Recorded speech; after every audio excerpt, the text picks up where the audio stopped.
All right. We are live.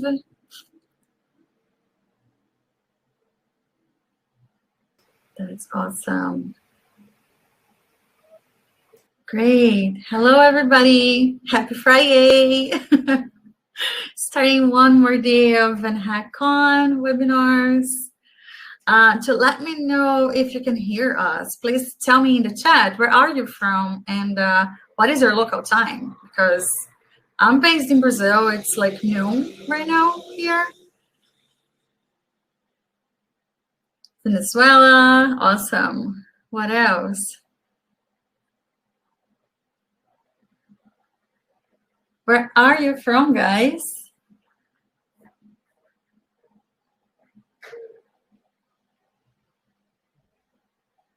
Awesome. Dominican Republic, great. India, Portugal, awesome. Brazil, Colombia, Venezuela. That's great. Awesome. Welcome, everybody. Russia, great. Mexico, Pakistan. Awesome, awesome, great. Yes, welcome, everyone. Yeah, one more day of VanHackCon starting. It's Friday, right? I see someone from Nigeria. Awesome. I see Julia from Vancouver. Hi, Julia. All right, awesome. So today we have Maria here with us. She is a VanHacker, right? She has been working on her own process of, getting her dream job abroad and so on. And yeah, hi, Maria, welcome. Hi, and yeah, I will let you introduce yourself and you can take over from here. Okay? Okay. I don't know if you want to share your screen. Yes. First of all, thank you so much for being here with us. The VanHackCON has brought to you a lot of topics and things that we can use in our daily jobs and also to prepare to your life goals if you want to move abroad. So I am Maria. I'm a front-end engineer with about 9 years of experience. I'm from Colombia. I consider myself as a Latina in tech. And since the past 5 years, I've been inside of communities of women in tech.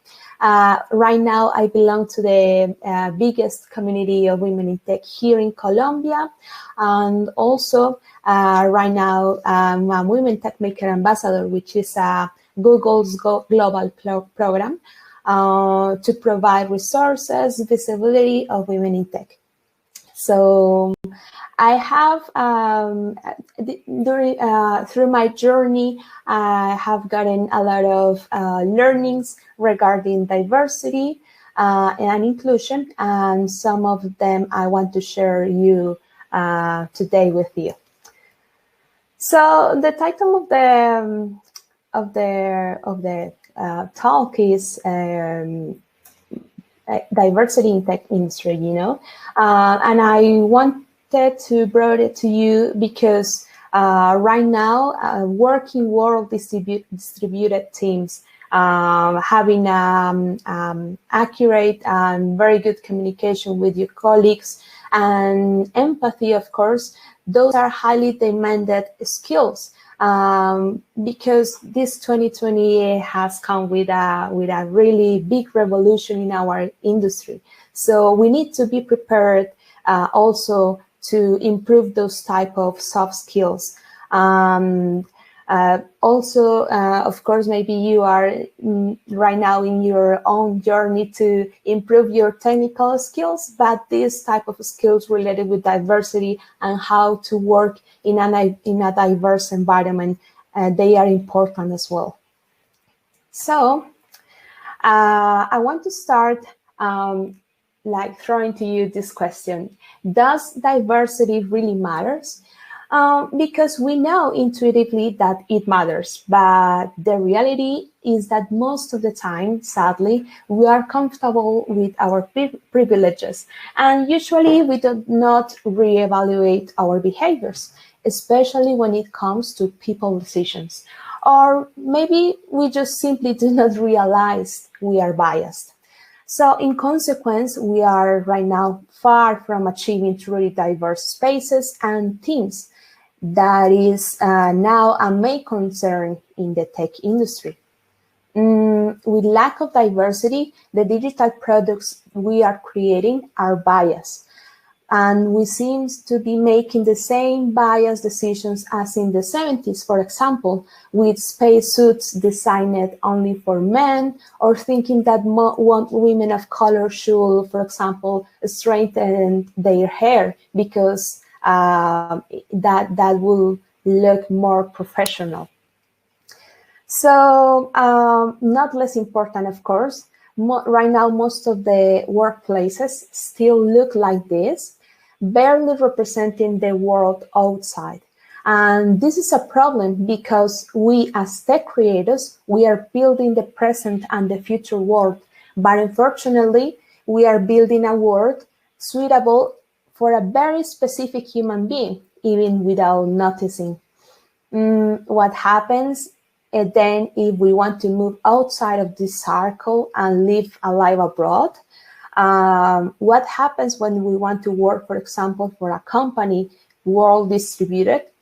Then we will probably meet the real world that is far enough from what we are usually used.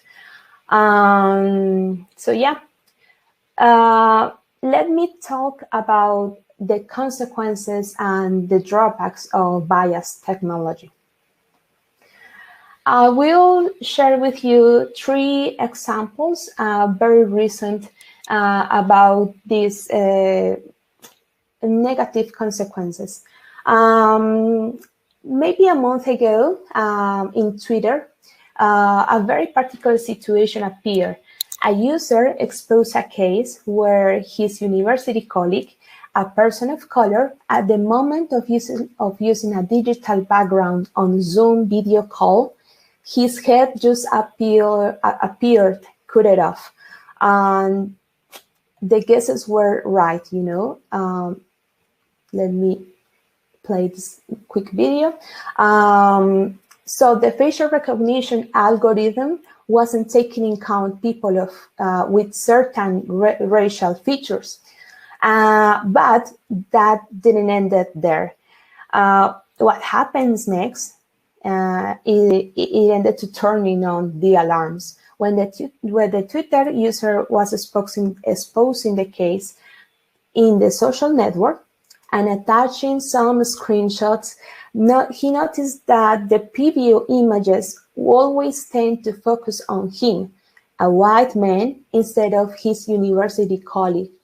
So these are 2 unfortunate examples of cases of unconscious bias and related with racial discrimination, which it happened in 2 big companies, Zoom and Twitter, which they probably have already invested a lot in software developments with biases, sadly. And what is worst is that these companies are high influencers of the tech industry.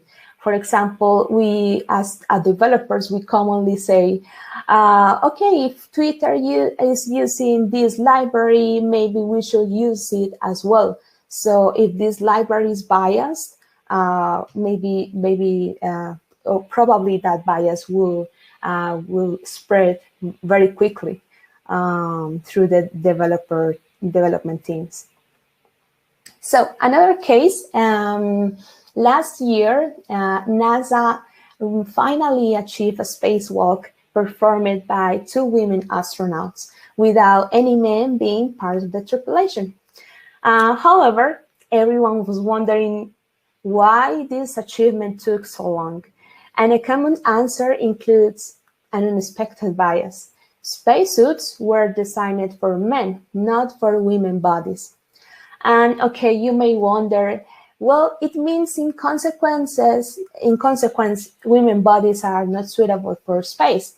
But that's, far from the truth. Women and men at NASA are well trained physically and mentally to perform spacewalks.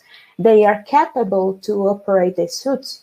And there's a variety of tasks that they can perform, no matter if they are tall or small.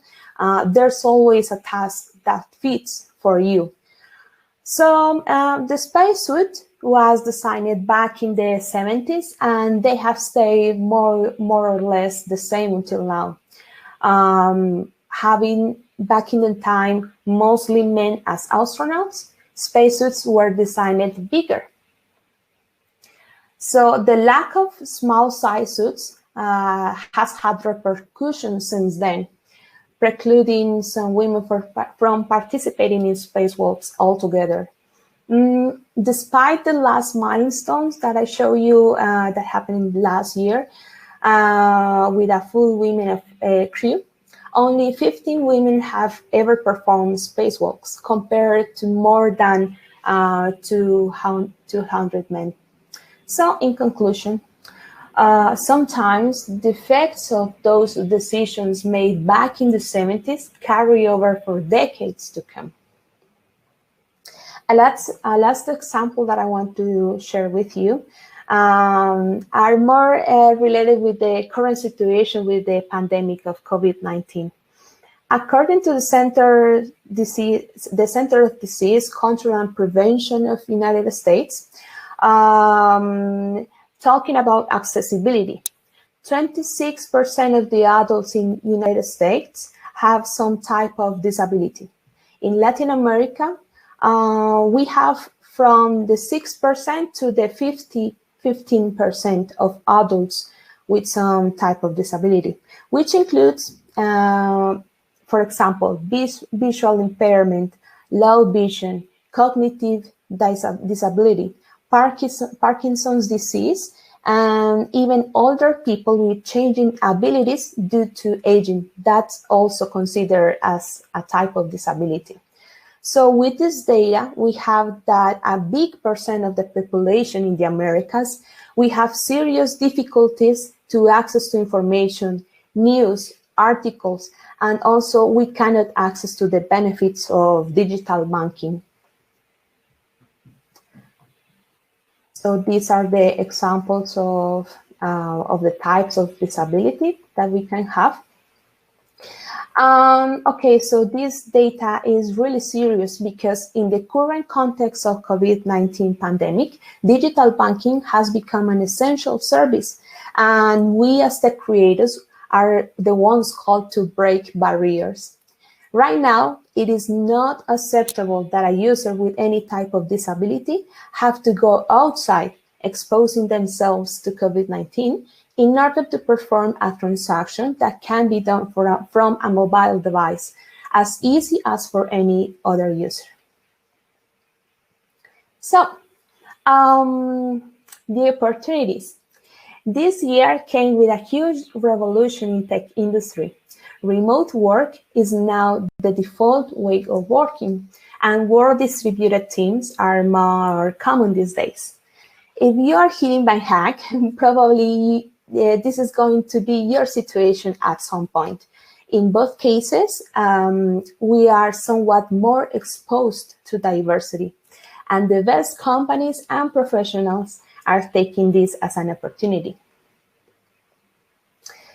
First, diversity, talking about companies, more diverse companies are better able to win top talent and improve their customer orientation, employee satisfaction, and decision making. And all of that leads to a virtuous cycle of increasing returns. It means that diversity leads innovation. Diversity is a competitive advantage for a company. On the other hand, professionals who are capable of working in diverse environments are highly valuable for teams. Inside of a team, you need to dissent, you need different opinions, creative sparks, and most importantly, the safety to express those opinions within your colleagues. Teams need a diversity of perspectives and experiences to make products as good as they can be. So, what are the challenges? Because I have told you about the bad cases, the consequences, and also that due to this remote work revolution, we will have more exposed or exposition to diversity. However, exposure is not enough. As companies and professionals, we need to act. We should take action on this matter. Next, I will focus on what we can do as professionals and individuals. So now that we are aware of how important diversity is, let's start for baby steps. Let's do the first step in educating ourselves in bias. What bias means? So first of all, of course, let's define what is an unconscious bias. As humans and individuals, we are flooded with millions of bits of information, but we only can consciously process about 40 bits. That's from millions. We only make decisions consciously from 40 bits. That's a result from a research in neurophysiology of sensor systems. I will, in some of the tools that I will share with you and the slides, I will give you the resource of the research. So, okay, unconscious bias are automatic, mental shortcuts used to process information and make decisions quickly. And the way how we do this, how our brains do this, it's amazing because our brains have evolved to make decisions over a large volume of information as fast as we can and demanding low cost. These shortcuts can be useful when making decisions with limited information, focus, or time.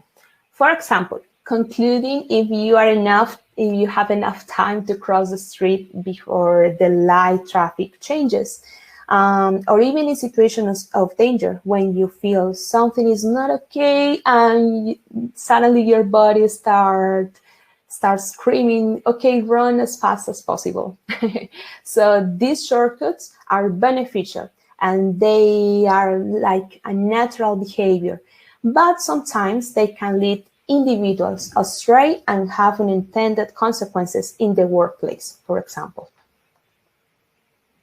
So, what is the unconscious bias at work? And this information belongs to a workshop from Google called Rework. If you want to go deep on this workshop, that is amazing. You can go to that URL, rework.withgoogle.com.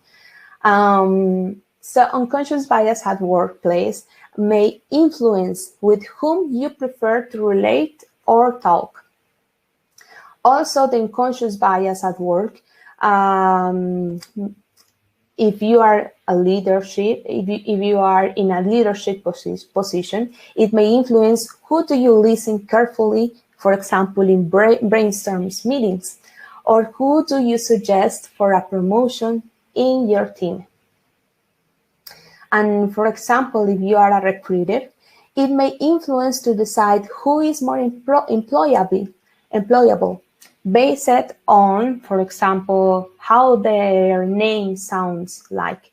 It is female or male name, or it is an American name or a Latino name. And regarding this last case, you may thinking that recruiters at the moment of checking resumes say, I absolutely refuse to interview someone named Maria. No, that is not probably the case. More probably is the case that the recruiter may think, I got some impressions about what Latinos are like. I don't even know this consciously, but this filter is causing me to make different decisions than otherwise I would. And this is just a case to show you that unconscious biases are so subtle that you may have not identified them yet. So this is a journey, guys. I'm not pretending that you, from today to tomorrow, you change everything. That is just not, there's no probability that it will happen. This is a process, and maybe you will not find the results immediately. But I want you to take only one action for you to go and think inside of your job, or think about that dream job that you want to have, and what do you want to commit when being there. So I want to talk a little bit about my own journey, because when I was in my university years, I noticed I had a bias. So I thought, for example, working with women was always tricky and difficult. I consider women as bossy, for example, non-consensual when arguing ideas. And okay, you may wonder, well, she's a woman, why she will think like that? And that's another peculiarity of unconscious bias. It doesn't distinguish if you belong to the same group of people that you are targeting with your bias. So in an intuitive way, I started exposing myself into the comfort zone. We usually interact with people who are similar to ourselves. It feels comfortable, but that's a really hard bias message. So first of all, I want you to challenge yourself, push ourselves or push yourself to do something uncomfortable. That is, for example, talking with people you wouldn't normally talk to. I'm thinking about the workplace. Maybe doing something uncomfortable may be moving, for example, back in the time when we were in the offices, move your desk and sit with people you wouldn't normally sit or talk. That will end up in changing a little bit how you, the perception you have from the others around you.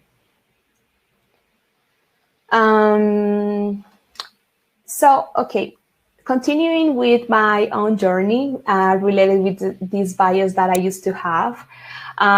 Luckily for me, I got an invitation back in the time, that was 5 years ago, to be part of the first Women in Tech community being created in my hometown, there in my university, with all the women and girls I used to study. And in the first meeting, it appeared this question for all of us. So, do you think it's difficult to work with other women? And when I listened to this question, I was quite shocked. Also listening to the answers, because most of them thought the same, most of the other girls, that was difficult. But when it came to my moment to express the reasons why it was difficult, I just bubbled and said, maybe it's not like that. And suddenly I started thinking about what is important for me to consider someone to be good to work with me. For example, I consider good for a person in my team to be committed, to be open-minded, to have problem-solving skills. Everything about skills and nothing related with the person's gender. So articulating what was important for me and saying out loud, talking about it with other persons, it really worked. And right now, almost 6 years ago, I belong to the biggest community of women in tech in Colombia. And I truly love to work with other women. And last one, I want to share with you that pay attention to subtle social signals. And this is quite difficult because we don't notice them very often. For example, when we were in the offices, what did you used to have around and I mean in your desk? Maybe it was objects related with that show you, okay, this is a space of a man. I have beer, I have a lot of subtle signals sending to the other person that, okay, this is a man's desk. Probably those subtle messages were being sent to other women that, okay, this is a men's space and you are not allowed to put some feminine things in my around me, you know. So this is all related with the way how you have designed your physical space around you, and you can even with that you can send signals, and we can send signals of inclusion or exclusion to those around you. So pay attention to that. Also, other ways we can mitigate the unconscious bias. These are more related with how hold yourself accountable. The process that we are having inside of us. Keep it always. This is not a task that you do one back in the time and you ended up and you finished by some reason. Please hold yourself accountable every time that you are working with the others, or when you, for example, if you move abroad, that's switch on the way how you think in order to think about diversity and how you may affect the others around you. So first of all, question your first impressions. Also, justify your decisions. There's this example of the moment how you are giving feedback. If in the case you are in a leadership position, so you are giving feedback. Please ask to the other person to, at the end of the meeting, one-on-one meeting, to recap what you just said. So hearing from the others what the decisions that you have made or the feedback that you have given, it makes you also accountable, and inside of you start justifying your decisions. Okay, so I told him or I told her maybe, okay, that he did it very well this year, but it was because of this and that. So when you listen from another person, you are saying, okay, I was right, or maybe, oh no, this was not what I wanted to say. So you start like a conversation between you, your mind, and the decisions that you have made. And of course, always ask for feedback from the people around you. Were the decisions that you have made correct, proper? How did you share with the people? How do you communicate those hard stuff that or hard decisions that you have made? So it's everything about communication and also how the others perceive what you have expressed. And also, now talking about the others, hold others accountable. For example, create a culture of calling out unconscious bias. In your work, you can go to the workshop of Google. It's more about like 1 hour workshop, but there's a lot of information on research, and you can extract what you want and what you need from your team, and you can make your own workshop and start doing some little tasks in maybe in the daily meetings or on every 2 weeks. For example, when a sprint finished, include some of these workshops there. Also, make others justify their decisions. Okay, so you said this requirement was not proper and didn't relate with our team, but why? Tell me why.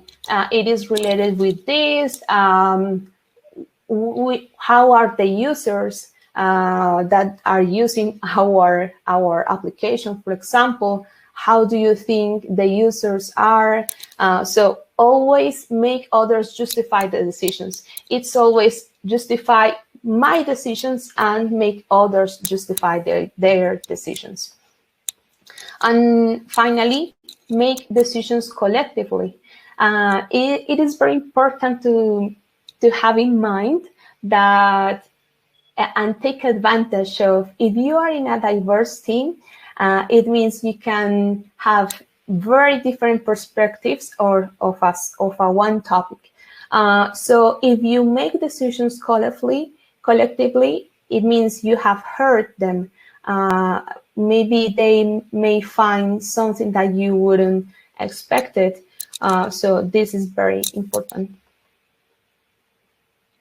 And just to finish, I want to pause this. Hey, Maria, just sorry to interrupt you. Yeah. But I just realized that both of our cameras are off. Do you mind checking on your side as well? Yeah. Okay. Okay. Awesome. Thank you. Sorry. No problem. Okay. So, inside of a culturally diverse company, let's picture that you got your dream job with the perfect position, and soon you will be relocated to a company with headquarters, for example, I don't know, Germany, but they are also currently operating from different locations: Canada, Brazil, Colombia, India. So being aware of how awesome it is to be working in a cultural diverse company, and how it is important for you to be in a company which resonates with your diversity thoughts and belief, it is really nice.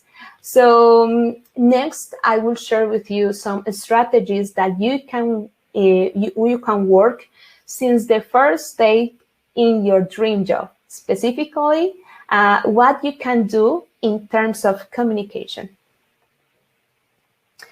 So I know a big part of us, English is not a native language. Our English proficiency certainly could be a communication barrier. But in this case, let's assume we all have a good level of English in order to establish, for example, a fluid conversation.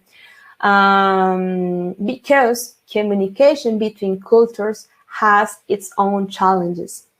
Every culture has its own approach on how they communicate, explicitly or through multiple meanings depending of the context. So regarding communication, we need to be aware how transparent or clear we are, as well as our messages, how clear they are, and how much it is implied. So passing information within cultures is different. Same culture, same context, communicating, talking about communication styles. So there, the message is clear. If you are communicating inside of a low context culture, the message is clear.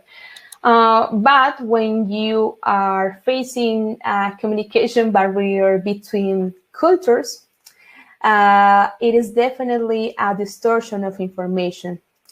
Assumptions ambiguous requirements, for example, that you may receive, or for example, executing a type of leadership, you being the leader, that the team maybe doesn't feel comfortable with. Those are maybe challenges that you may face when communicating within cultures. So low awareness of communication styles may result in people, for example, thinking that you are not transparent, or also you may find conflicts about being considered rude when it wasn't really your intention. Misunderstanding of what level of detail is needed is also a drawback of not being aware of these differences. So, in low context cultures, we can say that what is meant is what is said. And in high context cultures, we can say what is meant is very different than what is said. So we have an example. This is from the communication scale, the culture map, 8 scales of work. You may find this link here in the presentation when I share it with you. So these are some examples of countries that are in low context and also high context. We find that United States has a low context culture, and then Canada, Australia, Germany, and moving to the right, we may find Argentina just right in the middle, and the Latin American countries here, Brazil, Spain, Mexico, and then we start moving in some European and Asian countries. So this doesn't mean that something is better than the other. It's just how the communication has evolved in all of these cultures. But we need to be aware how or where we are here in this graph, in order to identify how to communicate to my colleagues. If, for example, I'm from Mexico and I'm working for a German company, it means that I have in my culture, I have a high context communication culture, but I need to move to the low context way of communication in order to communicate properly with my colleagues in Germany. So in low context cultures, good communication is precise, simple, and clear. Messages are expressed and understood directly, and repetition helps to clarify information. On the other hand, in high context cultures, good communication is sophisticated and layered. Messages should be read between lines, and also messages are often implied but not expressed directly. So what can we do? How are the strategies or the tactics? For example, let's start with low context cultures. Maybe we can start with speaking or trying to speak clear in an explicit way. If I'm in Argentina and I'm communicating with someone in Australia, maybe I'll be more oriented to a high context culture, and I need to speak more clear to my colleagues in Australia. Also, you can start a conversation by the main idea always, making your points clear and recapping what has been decided. And you, while having a discussion about communication, you can share tools and styles in a very clear way, in order to have the same tools and styles of communication between all of the team, inside of the team. Now, in high context cultures, some of the tactics that we can do is express the intention of the level of detail you are going to express the ideas. because sometimes too much detail, it is interpreted in a negative way. Maybe they interpret, okay, why you are telling me this in so much detail way? Are you thinking that I'm not capable enough to understand your messages? That could be tricky. So always express the intention of the level of detail. Also, you may learning to listen what is meant, but not say. This is a very good strategy. We call this read the air, finding always the hidden messages, the message. Also, you can ensure that you are checking in always. This is what you meant. This is what we are going to do tomorrow, or in the next sprint, or in the next week. Also, use clarify questions and listen more to what is really being said, and respond more carefully. Just not answer or respond the first thing that comes to our mind. Okay, so we have low context cultures and high context cultures, but sometimes we don't have the possibility to work inside of the same context culture. This is more likely what is going to happen. We are going to be inside of universal teams. So we need to use universal tactics to use in a multicultural team. Low context can be used for all types of communication, verbal or written. So one of the tactics is let's each other person to summarize his or her task, just to recap. Also choose, for example, a team member in a meeting, in the case of a meeting, to recap the key points. Or choose a person to send a written recap after the meeting. Also, you can complement this in one-on-one meetings. You can ask for summaries after this type of meetings or phone calls. It's always about recapping or articulating what is being understood, or what did you say. So that's it, guys. I have shared with you some tools.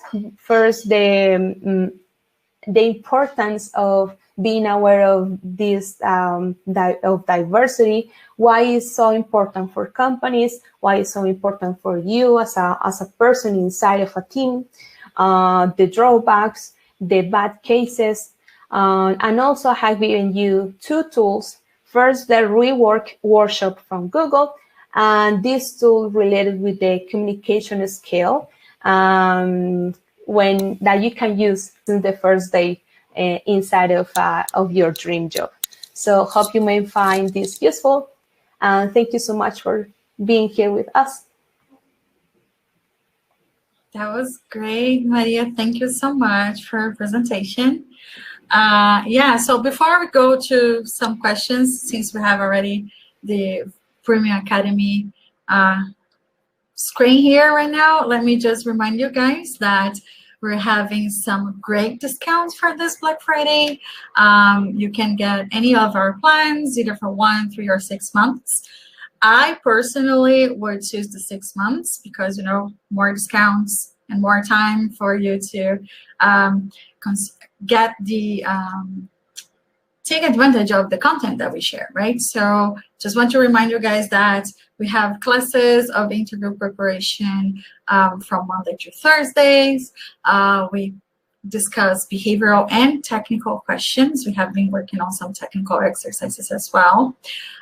Besides that, we have the profile review, where one specialist from our team will help you to improve your profile and make it stand out, in our pool of amazing candidates, right? So yeah, and you also get access to our exclusive Slack community. So yeah, just make sure that you check that out, right? So yeah, Maria, let's go for some questions. maybe. Yeah, I saw one very interesting here in the chat.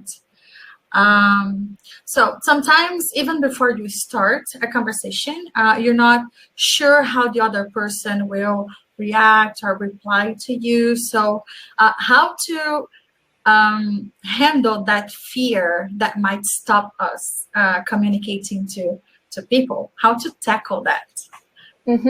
Yeah, very interesting question, Dinesh, because the fear is always there. So one strategy that I use is, of course, preparing myself very well for that conversation.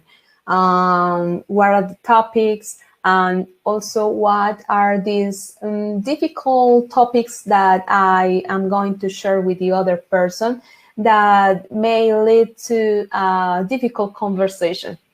But so first, prepare, of course, very well yourself the information for that meeting, and also this is very important.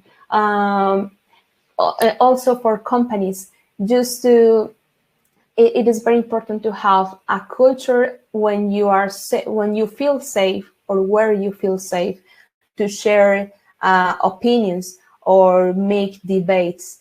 It is very important, but this is also related with the culture. Some cultures, for example, some Latin American cultures, and specifically in Colombia, we may not find very good at debating with people. We are more consensual, and we do what the people tell us to do. So there's not too much debate in this type of cultures. But in the other side, there's other type of cultures, for example, in Ukraine, Germany, where debates, or for example, France, and debates are in all the spaces, every time, and they don't consider this as a negative thing. For them, it's very positive to throw a topic and everyone start talking about it. So I will start. It will be great if you are in a company or you are in a team where a debate is considered good. But if not, maybe you can start pushing a little bit with some baby steps. For example, in the daily meetings, asking a lot, just to create this environment where it's safe to ask for opinions, and where it's safe to say no, for example. So this is something that you can do. Awesome. There's another good question here. How do we prepare for diversity, and how do we use it as an advantage? Yes, you can use some of the tools that I have shared with you. Go to the YouTube channel, for example, of Google. There's a lot of workshops related with unconscious bias. So hold yourself accountable. Start thinking what bias you may have. They will be subtle, or for example, in my case, thinking about working with other women was very difficult. Those type of bias are maybe maybe difficult to mitigate, because you are inside of the target of that bias.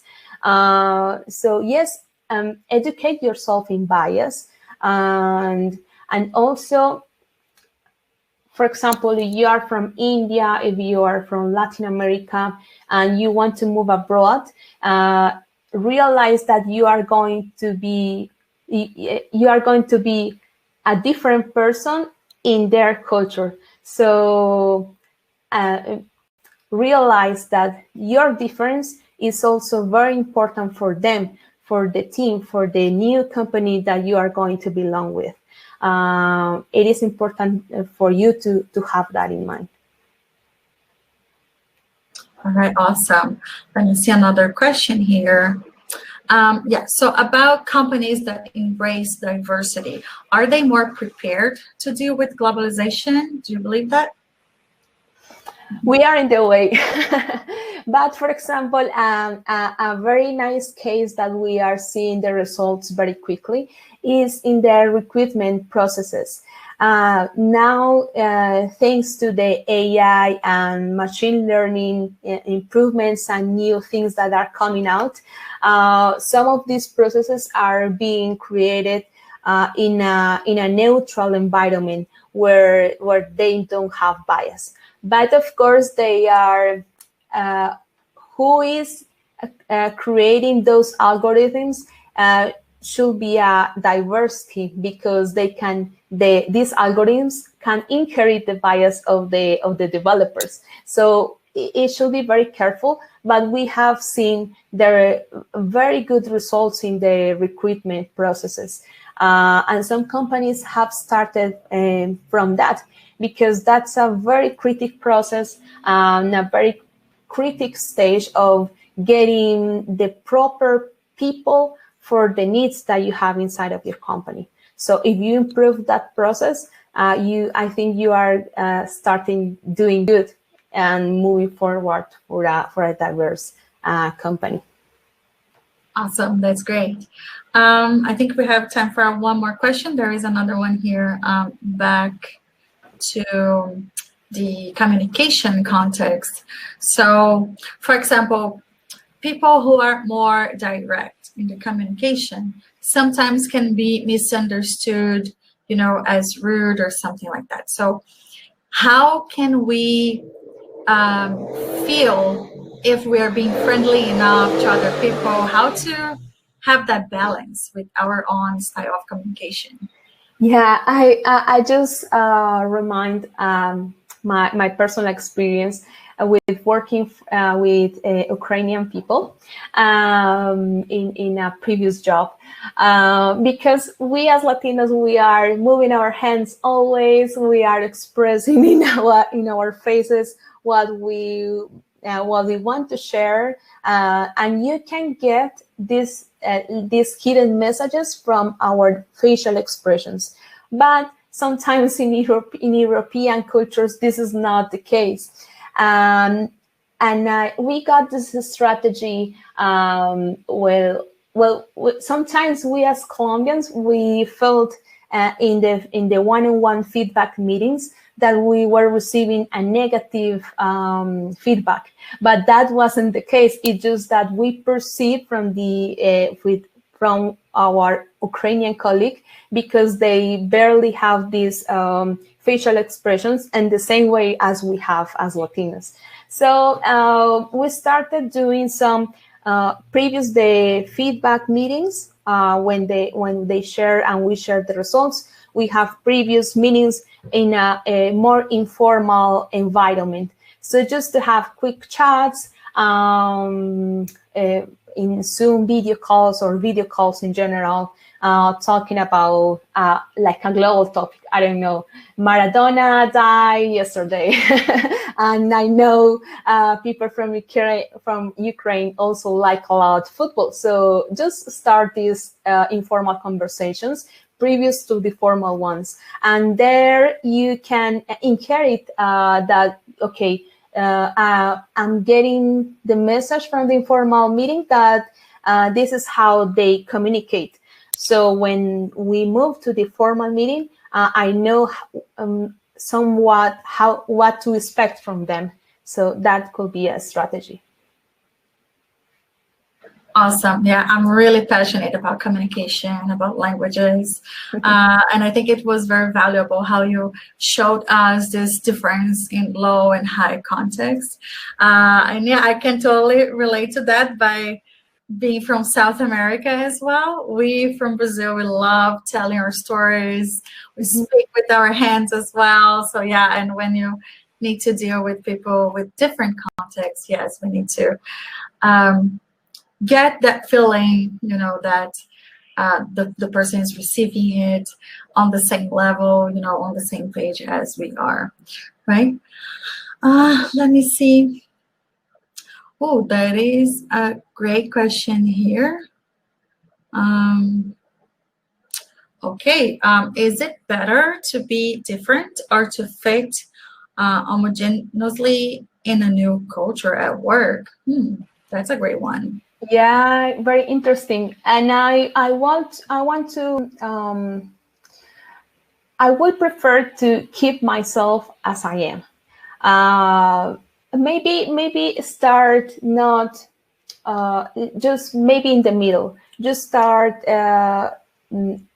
because maybe if you move abroad and you join to a very different culture from the one to you belong to, maybe could be difficult at the very beginning. So start in a neutral way, and then start showing to the others maybe the differences that you may have in your culture. Start talking about the food, for example, or some other topics, but keep yourself different. That is very important, because that's the benefit from being in a diverse team. That's not a drawback. Being different is, of course, always a good thing. But just start like maybe low, smooth, step by step, but for sure keep yourself different. Yeah, this was a great question to wrap up all the discussion. And it's interesting because yesterday I received a former VanHacker who got hired and has tons of experience interviewing. So he joined our class at Premium Academy for a technical interview practice. And this was one thing that he was mentioning.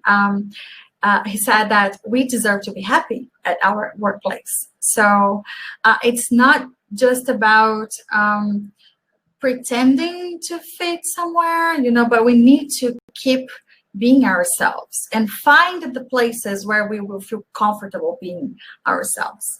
So it's another thing. It's not just about fitting in completely in the company, but finding the right place where we fit in, right? Absolutely. So, that's awesome. Great. Perfect. Yeah, I think we're on schedule. So yeah, thank you so much, Maria, for joining us. Thank you so much for your time, for all the content. It was amazing. And I need to confess that I'm very proud of you, because I have seen you participating in classes with us already. And it's amazing just to see you guys standing out and putting ourselves there. And, thank you so much. Thank you so much for inviting me. Contributing with our community. This is great. Awesome. All right. Yeah, yes, guys. So remember, check that out. The Premium Academy offers that we have for you. And yeah, Maria, any final words before we leave? Thank you so much for inviting me here, for being here, listening to me. This is amazing, and this is a great way, especially in Thanksgiving. I mean, we do not celebrate this date, but I find very, very nice to say thank you. So and find like a day to say thank you. That's very special. So thank you. Yes, definitely. Thank you, everybody. And your next webinar starts in 2 minutes. So you definitely want to run to the next room as well. Okay. Thank you so much, everyone. Bye-bye. Bye-bye.